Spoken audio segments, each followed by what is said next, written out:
Hello, I'm Barbara Hemphill, founder of Productive Environment Institute.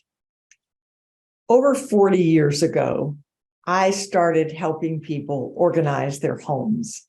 And I quickly learned that the biggest challenge was organizing paper. I found paper in closets, in garages, under beds, stacked beside dressers, beside beds, beside living room tables.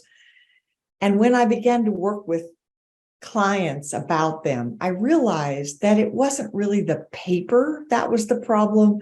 It was what the paper represents. Our company for 4 decades has been based on 4 words. Clutter is postponed decisions. And one of the things that Productive Environment Institute is passionate about is helping people learn how to make decisions about their paper, about their digital information, about their to-do lists, about their time, about their relationships, about their marketing, because our ability to make good decisions affects everything we do in our life, personally and professionally.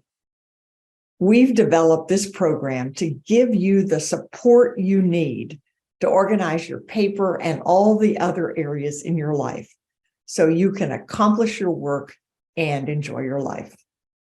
Research shows that you're 67% more likely to succeed if you have an accountability partner. Or as we say in PEI, together we are better. I hope you'll join us.